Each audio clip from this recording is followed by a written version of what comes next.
meteorologist Reed live from the heart of the smoke plume that has dominated the entire state of Colorado.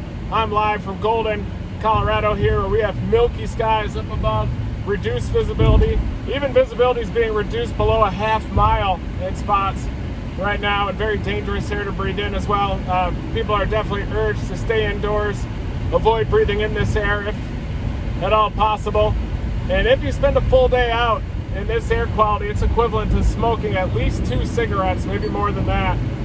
So definitely big problems with the air quality out here. And this entire smoke plume is from the Dixie Fire out in California off to our west, a massive complex that destroyed the community of Greenville, California completely recently with a massive firestorm right along its leading edge. Dangerous times we're living in. Smoke plume intercepted.